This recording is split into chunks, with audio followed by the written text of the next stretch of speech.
Hello everyone, मैं अनुज भारती। जैसा कि हम लोग लास्ट वीडियो में डिस्कशन कर रहे थे कि ये पीरियड में कोई आदमी जो लोग अनड्यू टेंशन लेते थे वो लोग उसका कैसे निदान कर सॉल्यूशन करें, उससे कहीं बाहर निकल के कुछ और करने का, बेहतरीन करने का सोचे। और हम लोग का यही बात हुआ था कि मर गए तो मर गए, ये हम लोग का टॉपिक था। आगे अब जब ये माइंडसेट लेके आदमी अगर लॉकडाउन में भी घर पे है तो वो करे क्या। अपने साथ की एक स्टूडेंट जिसने अभी रिसेंटली 10th का एग्ज़ाम दिया, नेम खुशी, उसने पूछा था कि सर लॉकडाउन के दौरान बहुत कुछ कर लिया बट सभी चीज़ों से मन उब गया, अब और क्या करें। हो सकता है बहुत सारे लोगों के साथ ऐसा सिचुएशन हो कि उनको और कुछ वैलिड या कुछ बहुत काम का नज़र नहीं आ रहा है कि क्या करें। तो वैसे लोगों के लिए हम लोग कुछ वर्क डिज़ाइन कर रहे हैं जो कि आज भी फ़ायदेमंद हो और आने वाले समय के लिए भी उनके लिए भी फ़ायदेमंद हो, लोगों के लिए फ़ायदेमंद हो, वर्ल्ड के भी दूसरे लोगों को भी वो उसी चीज़ से सर्व कर सके जो वो आज कर रहे हैं। तो सबसे फर्स्ट अनाउंसमेंट सबके लिए कि हम में से कई लोगों को बुक पढ़ने का शौक़ है बट कईयों के पास बुक होता नहीं है। कईयों के पास बुक होता है, वो तो पढ़ लेते हैं बट वो ज्ञान दूसरे को शेयर नहीं कर पाते कि उनका प्रोफेशन कुछ और होता है। हो सकता है वो ऐसे प्रोफेशन में नहीं है जो वो कोई सीखा हुआ चीज़ को रेगुलरली सिखाते रहे, वो बस अपने लाइफ में अप्लाई करते रह जाते हैं। बट हम लोग एक चैनल लॉन्च कर रहे हैं ऑन यूट्यूब जिसका नाम रहेगा बोले तो। ये नाम क्यों है पहले वो डिस्क्राइब कर दूँ। ये महाराष्ट्र का एक बेसिक डायलेक्ट है, वो चीज़ से मैच करे, कल्चरल रूट्स को वैल्यू मिले, इसी के लिए उसका टर्म रहेगा बोले तो। पेज का नाम विल बी बुक बोले तो। बुक बोले तो मीन्स हमें से जितने भी लोग कोई भी किताबों को पढ़ते हैं वो किताबों को कॉम्प्रेस्ड रूप में खुद से ऑडियो या वीडियो के फॉर्मेट से उस चैनल में डाल सकते हैं, जिससे जो लोग किताबों को पढ़ने के शौकीन नहीं हैं बट ज़रूर सीखना ज़रूर चाहते हैं वो लोग उस वीडियो के थ्रू वो जानकारियाँ ले सकते हैं। और ऐसा रेगुलरली दुनिया के जितने भी तरह के बुक्स अवेलेबल हैं हम लोग के पास और आपके पास भी, वो सबको हम लोग कंबाइन कर एक चैनल पे प्लेस कर सकते हैं कि अगर किसी को बुक हाथ नहीं भी लगे तो वो पर्टिकुलर उसी चैनल में जा करके उसे खोल करके अपने रिक्वायर्ड या प्रेफर्ड बुक को सर्च करके उसका डिस्क्रिप्शन डिटेल ले सकता है। अगर कोई बुक को हम लोग डिटेल में बताएंगे तो उसको मल्टीपल सीरीज़ के तौर पर भी डिस्क्राइब कर सकता है, कॉम्प्रेस्ड फॉर्मेट में भी बुक का डिटेलिंग रहेगा। ऐसे अपने साथ के लोग, हम लोग जो साथ में वर्क करते हैं, हम लोग के पास वी ऑल नो हम लोग के पास लाइब्रेरी है। लाइब्रेरी में 25 से 35 हज़ार बुक हम लोगों ने कलेक्ट किया है, thanks to the people of Amravati जिन्होंने इसमें हेल्प किया। और 25 to 35,000 ऑलमोस्ट बुक्स हम लोग के पास आज अवेलेबल है। तो सबसे पहले हम लोग उन बुक्स को लेकर के भी और आपके पास जो बुक अवेलेबल है लेकर के उसको हम लोग कंबाइनली उस चैनल में प्लेस करेंगे और पूरा वर्ल्ड वाइड लोग उसको आज कल परसों कभी भी सीख सकते हैं, ranging from every sort of book, हर एक तरह का बुक्स को हम लोग उसमें डालेंगे। द फर्स्ट थिंग तो ये रिस्पॉन्सिबिलिटी हम लोग ले सकते हैं कि हम लोग जो भी किताब आज तक पढ़े उसको हम लोग ऑडियो या वीडियो क्लिप में डालें। और आप हम लोग के साथ के जिस भी पर्सन को पहचानते हैं, ऑफिशियली रिस्पॉन्सिबल पर्सन, उसको आप कॉल करके या मेल के थ्रू या वो डाटा ट्रांसफ़र कर सकते हैं and it will be uploaded for the future generations. First thing. Second चीज़ जो हम लोग को करना चाहिए और सभी को करना चाहिए वो है फार्मिंग को बढ़ावा देना होगा हम लोग को। ये हम लोग एक रिस्पॉन्सिबिलिटी के तौर पे ले सकते हैं। तो हम लोग घर पे रह के हम लोग कैसे फार्मिंग करेंगे, हम तो फार्म में नहीं है। या कई लोग बोलेंगे सर अपने यहाँ तो खेती भी नहीं है। ज़रूरत नहीं है आपका खेती होने का, ज़रूरत नहीं है आपका गाँव में होने का। हम लोग उस वर्क को कुछ इस तरीके से अरेंज करेंगे कि ताकि आप शहर में रह करके भी खेती गांव में हो, आपके अगर खेत नहीं भी हो तो भी वो खेती गांव में हो और आप उसमें कंट्रीब्यूट कर पाए और हो सके तो उसका अनाज भी आपको मिल सके। फार्मिंग को हम लोग को डेफिनेटली बढ़ावा देना है। ये क्यों? उसका पहला रीज़न बहुत सिंपल वर्ड में आपको बोलना चाहूँगा कि बोला जाता है किसान भूखा है, किसान परेशान है, किसान के पास पैसे नहीं हैं। बट किसान जिसको अनाज देता है, जिस साहूकार को वो अनाज देता है, जिस स्टॉकिस्ट को अनाज देता है, वो तो गरीब नहीं है। किसान गरीब है, जो उपजाए वो गरीब है, जो बेच रहा है वो गरीब नहीं है। ऐसा कैसे हो सकता है? किसान गरीब है तो ये आदमी भी गरीब होना चाहिए था, और इसके पास पैसे है तो किसान के पास भी होना चाहिए था। ये ग्रामर में केवल एक फॉल्ट है जिसके ऊपर हम लोग ध्यान नहीं देते। वो ग्रामर का सबसे मेजर फॉल्ट है, किसान उपजाता अलग अलग है। पूरे गाँव के लोग, एक गाँव के लोग, सभी लोग अलग अलग अनाज उपजाते हैं अपने खेतों में, अपने अपने खर्च करते हैं और ये सब लोग एक साहूकार को ले करके सामान दे देते हैं, या एक साहूकार इनसे खरीद लेता है, दूसरे गांव वाले लोग भी उसी को बेच देते हैं, तीसरे वाले भी उसी को बेच देते हैं। तो उसने ये सभी का अनाज तो ले लिया और वो उसको सेल कर दिया। अगर ये पूरा मेहनत किसान खुद कर ही रहे थे तो साहूकार का जो शॉप है ये लोग भी कंबाइंडली साथ में क्यों नहीं डाल दिए थे, जिससे अनाज भी उनको मेन रकम में बिकता था और उनको बेनिफिट हो पाता था। अगर साहूकार कमा पा रहा है तो ये भी कमा सकते थे। जो लागत है वो किसान के ऊपर आ रहा है, अगर वो कंबाइंड लागत रहता तो शायद उनका उतना हेडेक भी नहीं होता था। किसान एट टाइम ट्रैक्टर भाड़े पे ले लेते हैं, उसके बाजू का खेत वाला भी ट्रैक्टर भाड़े पे ले लेता है, वही ट्रैक्टर को थर्ड खेत वाला भी उसी ट्रैक्टर को भाड़े पे ले लेता है। ये तीनों चारों या 100,000 किसान मिलकर के उसी ट्रैक्टर को भाड़े पे लेकर के 2-5 दिन अगर खेती करवा देते थे तो सबके पैसे बच जाते थे। मैं बेसिकली ये बोलना है, हम लोग को यूनाइट होकर के रिवॉल्यूशन करने का जरूरत है। We need united revolution, combined होकर के क्रांति का जरूरत हो चुका है आज। नहीं तो किसान इसी परिस्थिति में झेल रहे हैं। आज भारत का बोला तो 70% लोग किसान है, 70% लोगों के घर में खेती होगा, बट वो अगले पीढ़ी को खेती से बाहर निकाल चुके थे ये लॉकडाउन के पहले। पॉपुलेशन खेती करने वाले लोगों का तादाद कम हो गया था। अभी का तो सिचुएशन ऐसा था, किसान लोग खुद भी अपने खेत पे आके खेती नहीं कर रहे थे, वो भी मजदूर रखा के खेती कर रहे थे। कई किसानों के पास तो खुद के बैल और हल भी नहीं है, वो भी बाहर से बुलाते हैं। ट्रैक्टर भी खुद का नहीं है, चलो बजट इशू होगा, वो दूसरे का ट्रैक्टर बुलाते हैं। कटिंग हार्वेस्टिंग भी कोई मशीन इक्विपमेंट के थ्रू करवाते हैं। कई किसान तो आज खेत में जा ही नहीं रहे, उनका अपना सिचुएशन होगा, या फैमिली में लोग कम है, या उनका उम्र हो गया, बच्चे को पढ़ाई के लिए बाहर भेज दिए हैं। आज के टाइम में तो मुझे ये देखने मिल रहा है, जो खेत में मजदूरी करता है वो प्रॉफिट में रहता है और किसान घाटे में चला रहता है अनाज उग जाने के बाद। ये तो सिचुएशन ही अलग हो गया और हम लोग अपने आजू बाजू ये सब देखते हैं, अपने पास के खेतों में देखते हैं। तो इसको सॉल्व करने का टाइम आ गया, इसका सॉल्यूशन डेफिनेट है। इसको समझने के लिए एक एग्जाम्पल हम लोग लेते हैं और वो वैलिड एग्जाम्पल है, मोस्ट वैलिड है।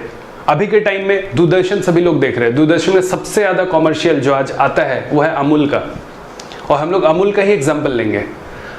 अमूल बेसिकली क्या है? अमूल एक कंपनी नहीं है, अमूल एक कोऑपरेटिव सोसाइटी है, जिसमें जितने भी दूध वाले गवाले, जिनके भी भैंस गाय थे, वो सभी दूध मिला करके एक जगह पे लाते हैं, सेल करते हैं, बनाते हैं, पैकिंग होता है उस फैक्ट्री कंपनीज में और वो माल सर्कुलेट होता है। उसके प्रॉफिट भी उसी किसान को मिलता है, उसी इंसान को जिसका वो बफेलो या काऊ था, जो कैटल हार्वेस्टिंग में है।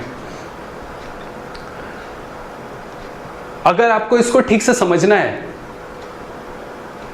तो आप ऑब्वियसली, हम लोग का मंथ में एक मूवी देखने का फॉर्मेट होता है, we all know movie of the month. तो कल के दिन पे वो फ्राइडे है और इस मंथ का लास्ट फ्राइडे भी है, तो कल के लिए मैं आपको एक मूवी रेकमेंड करता हूँ, आप उसको घर पे बैठ के देखिए, आपको समझ में आ जाएगा मैं क्या बोलना चाहता हूँ। द मूवी इज मंथन, द मूवी नेम इज मंथन। वो आज से 30 इयर्स पहले का बनाया हुआ मूवी है ऑलमोस्ट। उसमें बहुत फन एंटरटेनमेंट, मजा मत ढूंढिएगा। वो मूवी है इस चीज के ऊपर बेस्ड कि अमूल कंपनी का बेस एकदम इनिशियल कैसे हुआ है। वो डेवलपमेंट नहीं दिखाया उसमें, एकदम इनिशियल, राइट? पहला मतलब वो जो सोसाइटी एक खेड़े में कैसे बना और क्या क्या दिक्कतें आए और कैसे क्या करना पड़ता है तो वो बनता है, क्या नहीं करना पड़ता है जिससे वो सोसाइटी बिगड़ ना जाए, उसका डिटेलिंग आपको उस मूवी में जरूर मिलेगा। हाँ, उसमें आपको और भी कई चीज सीखने मिलेंगे कि मुनाफा के लिए, मैं फिर से बोल रहा हूं, मुनाफा के लिए इस सलाह को इस्तेमाल मत कीजिएगा। मैं ये इसलिए नहीं बोल रहा हूं कि एक नया तरीका आपको मैं बिजनेस का बताता हूं जिससे आप किसानों का अनाज लेके आप बेच सकते हैं। This is not about business. मैं यहां पे क्लियर कर देना चाहता हूं, निस्वार्थ भाव से आपको ये फार्मिंग में कोऑपरेट करना पड़ेगा, जिसमें हो सकता है आपका प्रॉफिट हो ही नहीं, आपका कोई बिजनेस मुनाफा ना हो, मुनाफा केवल किसानों का हो। वो चाहे तो आपको खाने को अनाज दे सकते हैं, हो सकता है उसमें कुछ लोग सैलरी पे लगेगा तो वो लोग आपको सैलरी पे रख सकते हैं, बट आप उनके बिजनेस साहूकार, फिर तो वही बिजनेस इंडस्ट्री डेवलप हो जाएगा, एक नया साहूकार खड़ा हो जाएगा। वो नहीं बोल रहा हूं, कोई चालाकी नहीं है ये, दिस इज अबाउट कोऑपरेशन। आप उसमें देखिए, और ये इंसिडेंस है, अमूल का जो फाउंडर है, जो बंदे ने ये कोऑपरेटिव सोसाइटी बनाया, वो बंदा उससे पैसे नहीं कमाया। इनफैक्ट सच तो ये है कि वो दूध पीता भी नहीं था, बट वो बंदा ये समझा कि वो दूध नहीं पीता है, चलो पूरा देश और दुनिया दूध पीता है, उनको इसका जरूरत है। तो उन तक ये कैसे पहुंचेगा, उसने उस कॉन्सेप्ट को अरेंज किया और आज अमूल हम लोग के सबके सामने दिखता है। आज भी हम लोग, मैं पर्सनली जब भी अमूल का कुछ भी प्रोडक्ट लेता हूँ तो मुझे अच्छा लगता है कि चलो ये कोई बिजनेस ट्रेड जोन से नहीं आ रहा है, ये एक combined cooperative union united peoples का एक संगठन जो कई साल से चला रहा है, उसका हम लोग कुछ यूज़ कर रहे हैं और डिफरेंट क्वालिटी वो लोग अच्छा प्रोवाइड करते हैं जहाँ तक मैं जानता हूँ। तो उस मूवी को ज़रूर देखिएगा और उस फाउंडर को भी एक बार सैल्यूट कर सकते हैं आप, जिसने ये कॉन्सेप्ट को सामने में रखा और आज अमूल ये बड़ा इंडस्ट्री बन के सबके सामने खड़ा है। तो एक वैसा ही क्रांति, अगर दूध क्रांति हो सकता है तो वैसा ही एक खेती में भी क्रांति हो सकता है। दूध अगर ज़रूरी है तो अनाज भी ज़रूरी है। अगर किसान अगर कंबाइन हो जाए, किसान को कॉम्बिनेशन या यूनियन या लीडरशिप शायद नहीं समझ रहा होगा, बट उनको किसी को जोड़ना पड़ेगा। हो सकता है लोकल लेवल पे पंच सरपंच कुछ करना चाहते हो या कई लोग नहीं भी चाहता होगा, वी डोंट नो, बट उनको कंबाइन करने का जरूरत है। अगर हम शहर वालों को अगर इतना समझता ही है तो चलिए उनको थोड़ा निस्वार्थ भाव से, बिना किसी प्रॉफिट का, आप बोले लॉकडाउन के दौरान क्या करना है तो मैं बता रहा हूँ, लॉकडाउन के दौरान उसके बाद भी आपका एक काम हो सकता है, अपने पूरे मेन काम के साथ आपका एक काम हो सकता है कि चलो कंट्री का अनाज भंडार को भरे और वो अनाज भंडार किसी साहूकार या डंपिंग जोन पे नहीं रहे, वो अनाज भंडार किसान का अपना डंपिंग जोन पे रहे, वो बेचे, मुनाफा उसको जाए। मंडियों में उसका बहुत ज्यादा हाई करके बोली नहीं लगा, ऐसा नहीं उन्होंने 30 का दिया और अपने को बाजार में तुरंत 1 घंटे के अंदर 60 का भाव में बिकने लगा। यही तो गड़बड़ी है। अगर 60 का में बिकना है तो किसान को मुनाफा हो, और अगर 30 का में बिकना है तो कस्टमर को भी कम दाम में मिल रहा है। It's always beneficial. तो कोऑपरेटिव वर्क करने का जरूरत है हम सभी लोगों को। ऐसा नहीं है कि हम लोग कोऑपरेटिव वर्क करते नहीं है। मैं आपको अगेन एक दो बहुत लाइट, शायद आपको ये फनी लगे, बट एग्जाम्पल देता हूं। अपने देश में चंदा जमा करके, वर्गनी जमा करके करोड़ों का, लाखों का पंडाल बनता है, 1 दिन के लिए, 9 दिन के लिए, 10 दिन के लिए, और फिर उसको तोड़ दिया जाता है। बट जो लोग उस वर्गनी को देता है उनमें से कई लोग का, मान लो अगर वो पंडाल 10 लाख का था, 20 लाख का था, 50 लाख का था, तो जो वर्गनी दिया उसका 10 लाख का घर नहीं है। अगर वही वर्गनी का पैसा जमा करके उस आदमी का घर बना दिया जाता था तो वो बेटर गणपति का आरती होता था। कई ऐसे भी एरिया हैं जहां पे करोड़ों करोड़ का पंडाल बनता है और 9-10 दिन बाद तोड़ दिया जाता है, और हम लोग उसी के चंदा जमा करते थे, वर्गनी जमा करते थे। उससे भी सरप्राइजिंग बात, हम में से कई लोग जब भी कोई मंदिर मस्जिद बनने का बात आता है कि ये बनने वाला है, उसके लिए फंड डोनेट करो, हम लोग उसके लिए बराबर डोनेट करते हैं। अपने ही पैसे का वो मंदिर रहता है, अपने ही पैसे का वो मस्जिद रहता है, अपने को बहुत मजा आता है। लेट इट बी, अगर कोई मंदिर या मस्जिद बना करोड़ों के इन्वेस्टमेंट से, लेट इट बी 40-50 करोड़ का चंदा जमा हो गया और सब लोगों ने वो बना दिया, तो भाई मेरे हिसाब से 50 करोड़ का एटलीस्ट इतना बड़ा तो अपार्टमेंट बन सकता है जिसमें 100-500 सोसाइटी इतने बड़े बन सकते हैं, 100-500 या एट टाइम 1000 फैमिली रह सकता है। तो वही पैसे को असेंबल करने की जरूरत है। देने वाले लोग वही हैं, बट इस्तेमाल करने वाला लोग अलग होता है। मैं बोल रहा हूँ देने वाले लोग वही हैं, इस्तेमाल करने वाला लोग अगर इस नियत का हो जाए तो आज लॉकडाउन के दौरान सबसे ज़रूरी चीज़ जो मिस हो रहा है वो है, कई लोगों के पास रहने का दिक्कत हो गया, कई लोगों के पास खाने का दिक्कत हो गया। फिर से बोल रहा हूँ, कई लोगों को रहने का दिक्कत हो गया, कई लोगों को खाने का दिक्कत हो गया। कई लोग ऐसे भी है जो रह तो रहे हैं बट वो उसका रेंट पे करने के लिए कैपेबल नहीं है। कई लोग खा तो रहे थे जब तक काम चल रहा था, अब उनको खाने में दिक्कत हो रहा है।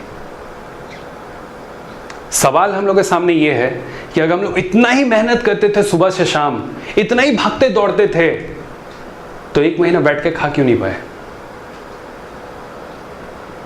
क्योंकि उपजाते हम लोग नहीं है, हम लोग खरीद के खाते हैं। क्योंकि हम लोग बना के नहीं रह रहे, पे करके रह रहे। और ये कोई बहुत महंगा चीज नहीं है। जमाने ने बता के रखा है जिंदगी भर में एक घर बनाना पड़ता है। ये मिथ है, मिथ है, भ्रम है। अगर एक मल्टीपल फ्लोर का मंदिर, मस्जिद, चर्च, गुरुद्वारा बन सकता है तो मल्टीपल फ्लोर का गरीबों का रहने का भी जगह बन सकता है। नाम दे देना अपने हिसाब से उसको, मंदिर मस्जिद, उसी को नाम दे दो। It's a place to worship. लोग बोलते ही एट टाइम तो रिलीजन में बोला जाता है गरीबों को सर्व करना इज चैरिटी, तो इस तरीके से भी कुछ सर्विस किया जा सकता है। हो सकता है एट टाइम मैं जो बोल रहा हूँ बात बहुत लॉफ्टी जा रहा होगा, बट अपने हिसाब से, अपने तरफ से हम लोग इसके लिए वर्क करने वाले हैं। We are going to work for it. जितने लोग भी ऐसे कुछ ऑब्जेक्टिव में कंट्रीब्यूट करना चाहते हैं, लोगों को सपोर्ट करना चाहते हैं, फूड ग्रेन्स को कल्टीवेट करना चाहते हैं, मिनिमम रेसिडेंशियल एरिया लोगों का बन सके इसके लिए कंट्रीब्यूट करना चाहते हैं, वो लोग इसमें पार्टिसिपेट हो सकते हैं। मैं ये कोई चैरिटी का बात नहीं कर रहा हूँ।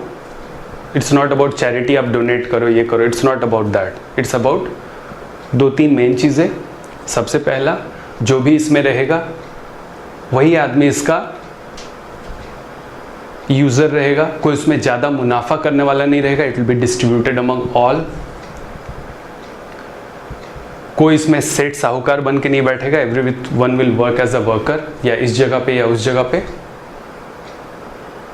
इट्स अबाउट यूनिफिकेशन, एक साथ आना और कंबाइंडली कुछ ज़बरदस्त बनाने का बात है। ऐसे चीज़ें हम लोग हमेशा बनते देखे हैं, बट ऐसा नहीं है कि इसको हम लोग नहीं बना सकते। We can combinedly do it. तो हम लोग इसको अपने तरीके से स्टेपिंग में लेने के लिए जा रहे हैं, स्टेप लेने के लिए जा रहे हैं। जितने लोग भी ऐसा कुछ कंट्रीब्यूशन देना चाहते हैं, उसमें पार्टिसिपेट होना चाहते हैं, वर्क करना चाहते हैं, वो उसमें वर्क कर सकते हैं। आपका खेत नहीं है तो भी आप अपना ही अनाज खाएंगे बिना मार्केट से खरीदे हुए। खेत किसी और का है, किसान के पास इन्वेस्टमेंट नहीं था, आपने उसको बेसिक इन्वेस्टमेंट दिया। आपके ऐसा 100 लोगों ने इन्वेस्टमेंट दिया, उसका खेती का अमाउंट हो गया। जब अनाज उपजा तो उतना पार्टीशन ऑफ वो आपको अनाज उपजा के दे दिया। It will be a bigger concept. हो सकता है मैं इस वीडियो के अंदर उसको पूरा डिस्क्राइब ना कर सकूं।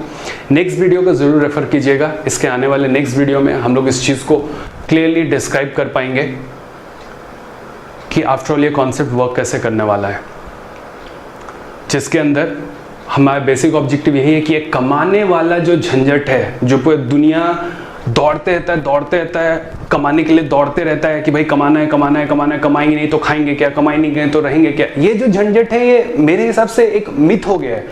क्योंकि अगर एक बार सोच के देखते तो अर्ली मैन कमाता नहीं था, बट फिर भी 60-70-100 साल जी लेते थे।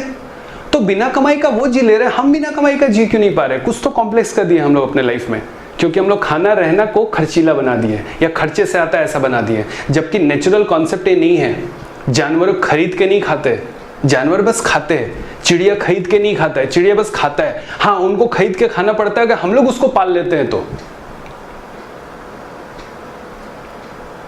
ये purchase and then have it and consume it, ये वाला कॉन्सेप्ट को ब्रेक किया जा सकता है। अगर ये ब्रेक हो जाएगा तो मैं फिर से बोल रहा हूं, आप अपने लाइफ में उन चीजों के लिए काम कर पाएंगे जो आप हमेशा पैशनेटली करना चाहते थे, या कुछ सोशल अपलिफ्टमेंट के लिए आप काम कर पाएंगे। आपको तृप्त फील होगा।